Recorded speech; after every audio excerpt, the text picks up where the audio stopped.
জুমার দিনের গুরুত্বপূর্ণ আমল কয়টি? সবচেয়ে গুরুত্বপূর্ণ আমল কোনটা? কি কখন থেকে কখন পড়তে হবে? বৃহস্পতিবার মাগরিবের পর থেকে শুক্রবার মাগরিবের আগ পর্যন্ত। দুরুদের নাম কি? নবীর দুরূদ। ক আল্লাহুম্মা সাল্লি আলা মুহাম্মাদ ওয়া আলা আলি মুহাম্মাদ কামা সাল্লাইতা আলা আলি ইব্রাহিম ওয়া আলা আলি ইব্রাহিম ইন্নাকা হামিদুম মাজিদ। আল্লাহুম্মা বারিক আলা মুহাম্মাদ কামা বারাকতা আলা আলি ইব্রাহিম ওয়া আলা আলি ইব্রাহিম ইন্নাকা হামিদুম মাজিদ। দ্বিতীয় আমল কি? সূরা কাহফ পড়তে হবে। বেশি বেশি করি সূরা কাহফ পড়তে হবে। তারপরে তৃতীয়টা কি? ফজরের নামাজের সময় জামাতের সাথে আদায় করতে হবে। এরপরে তৃতীয় চতুর্থটা জুমার দিন মসজিদে সবার আগে আগে যেতে হবে।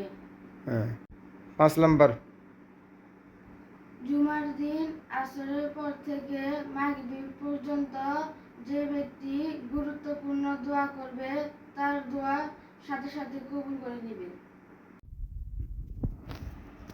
আসসালামু আলাইকুম রাহমাতুল্লাহি ওয়া বারাকাতুহু। জুমার দিনের 5টি আমল গুরুত্বপূর্ণ ফজিলত। 5টি আমলের ভিতরে প্রথম আমলটা হলো বৃহস্পতিবারে মাগরিবের পর থেকে জুমার দিনের মাগরিবের আগ পর্যন্ত যে ব্যক্তি নবীর উপরে দুরূদ ফুটবে, সবচেয়ে গুরুত্বপূর্ণ দোয়া হলো আমল হলো নবীর উপরে দুরূদ পড়ান, দুরূদ শরীফ পড়ান।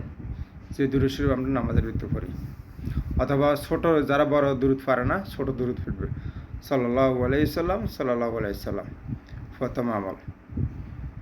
দ্বিতীয় আমল হলো সূরা কাহফ বেশি বেশি করে পড়া, তেলাওয়াত করা। যে ব্যক্তি এই জুমার থেকে আগামী জুমা পর্যন্ত সূরা কাহফ পড়বে তার চেহারা নূরে ভরে যাবে, এলো দ্বিতীয়। আর তৃতীয় হলো যায় জুমার দিন ফজরের নামাজ জামাতের সাথে আদায় করা। আর চতুর্থ হলো যায় জুমার নামাজে আগে আগে যাওয়া, আগে আগে বসা। আর পঞ্চম হলো জুমার নামাজের জুমার দিনের আসরের পর থেকে মাগরিবের আগ পর্যন্ত গুরুত্বপূর্ণ দোয়া। এখানে যে ব্যক্তি দোয়া করবে আসরের পর থেকে মাগরিবের আগ পর্যন্ত তার দোয়া খুব তাড়াতাড়ি দ্রুত আল্লাহ কবুল করবে। ওই সময় দোয়াটা কবুল হবে তাড়াতাড়ি। আসরের পর থেকে জুমার দিন আসরের পর থেকে মাগরিবের আগ পর্যন্ত, সূর্য ডুবার আগ পর্যন্ত গুরুত্বপূর্ণ দোয়া। যে ব্যক্তি দোয়া করবে ওই দোয়া কবুল হবে তাড়াতাড়ি। আখির দাওয়ানা আলহামদুলিল্লাহি রাব্বিল আলামিন। আসসালামু আলাইকুম ওয়া রাহমাতুল্লাহি ওয়া বারাকাতুহু।